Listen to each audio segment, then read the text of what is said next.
যেদিন যায় সেদিন আর ফেরত আসে না। এই দিনগুলো আর কখনো হয়তো ফেরত পাবো না। আসসালামু আলাইকুম।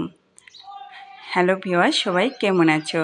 আশা করি সবাই ভালো আছো। আলহামদুলিল্লাহ, আমিও ভালো আছি। দেখতে দেখতে 7টা দিন কেটে গেল। আমার এখন বাড়ি যাওয়ার পালা। কিন্তু সবার সঙ্গে এই সুন্দর মুহূর্তটা কাটাচ্ছি, আর মনের মধ্যে একটা অজানা ভালোবাসা, আকাঙ্ক্ষা কাজ করতেছে। এই সুন্দর মুহূর্তগুলোর মধ্যে আমার বাবাও বসে থাকতো। সে বাবা আজ নেই। এরকম করে এক এক করে কখন কে চলে যাবে কেউ বলতে পারবে না। আজ আমি আছি, কাল আমি নাও থাকতে পারি, কিন্তু এই মুহূর্তগুলো সারা জীবনের জন্য থেকে যাবে।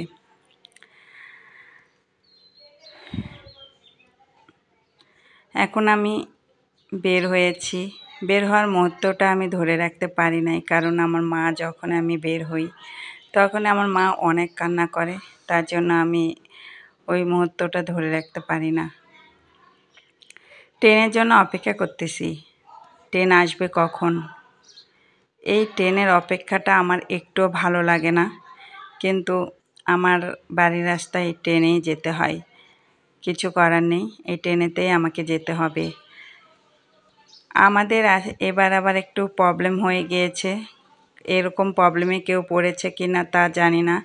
আমরা যে ট্রেনে টিকিট কাটা হয়েছে সেই ট্রেনের টিকিট আমার ছোট ভাই ভুল করে AM করে ফেলেছে। AM মানে রাত 2টা, আর আমরা এসে বসে আছি দুপুর 2টা।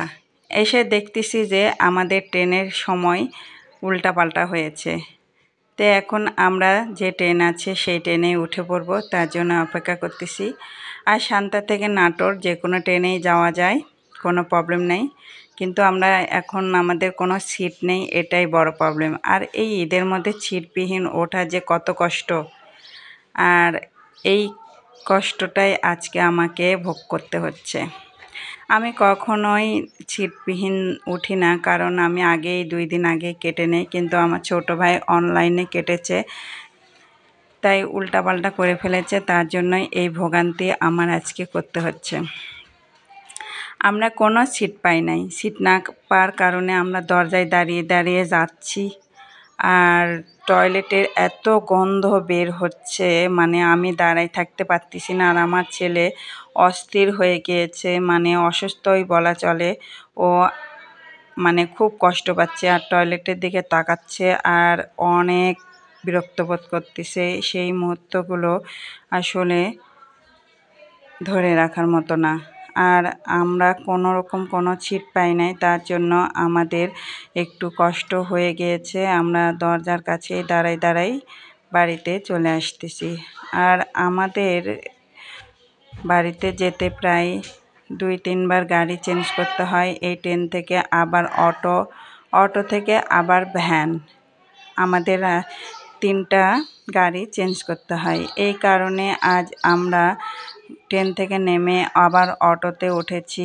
অটোতে আমরা একা উঠি নাই, আমাদের পাশে আরও কয়েকজন ছিল। আমরা রিজার্ভ গাড়ি নেই নাই, যেই গাড়ি পেয়েছি সেই গাড়িতেই উঠে পড়েছি। উঠে আমরা এই আমাদের বাজারে এসে নামলাম। নামার পরে আবার আমাদের ভ্যান নিতে হবে। ভ্যান নিয়ে তারপর আবার আমরা বাড়িতে যাব। আর বাজারের ভিতরে ভিডিও করা একটু কষ্ট, তার জন্য আমি অত ভালো ভিডিও করতে পারি নাই। সবাই একটু কষ্ট করে দেখবেন। আর আমরা এই ভ্যানে চড়ে এখন আমরা বাড়িতে চলে যাব।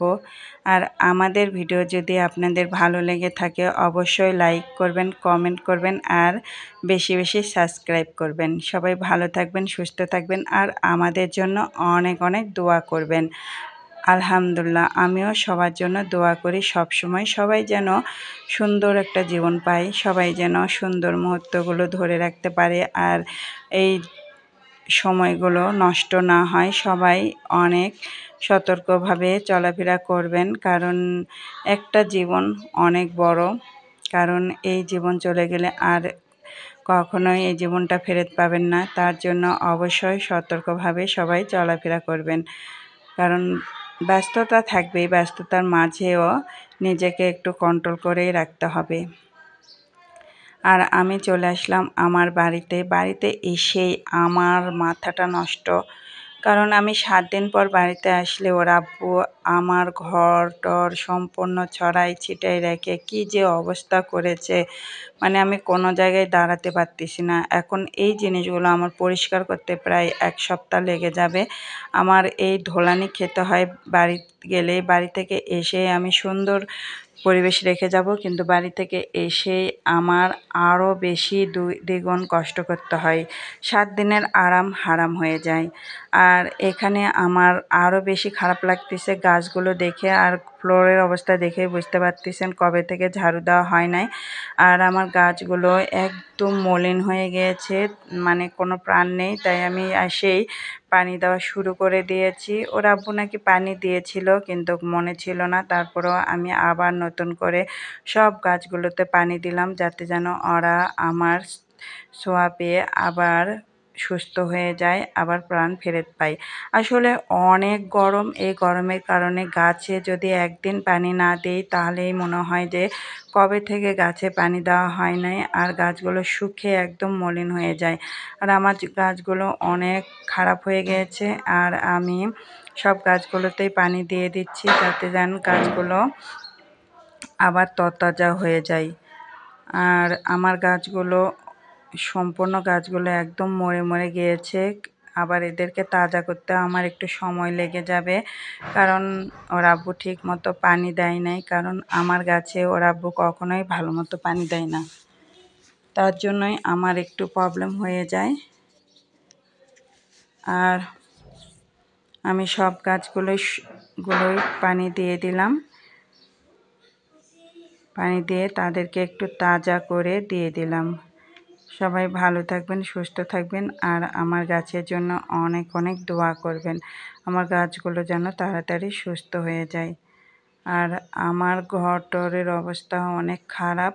এই ঘরগুলো আমার গোছাতে প্রায় 1 সপ্তাহ লেগে যাবে, কারণ আমি যখনই বাড়ি থেকে আসি তখনই আমার এই অবস্থায় হয়। আমার ঘরটর অপরিষ্কার থাকে, সেই ঘরগুলো পরিষ্কার করতে আমার প্রায় 1 সপ্তাহ সময় লেগে যায়। আর টেবিলের অবস্থা কি বলবো, ওর আব্বু এসে শুধু খাবে আর টেবিলটা নোংরা করে রেখে দিবে। আর টেবিলের অবস্থা দেখেই বুঝতে পারতেছেন এখানে কোনো মানুষ বসবাস করতো না, জিন পরি বসবাস করতো। সবাই ভালো থাকবেন, সুস্থ থাকবেন, আর আমাদের জন্য অনেক অনেক দোয়া করবেন। আর বাড়ি থেকে আসলে আমার খুব খারাপ লাগে, এমনিতে বাড়ি থেকে আসলে আমার অনেক খারাপ লাগে। এখানেই ভিডিও শেষ করলাম। আল্লাহ হাফেজ।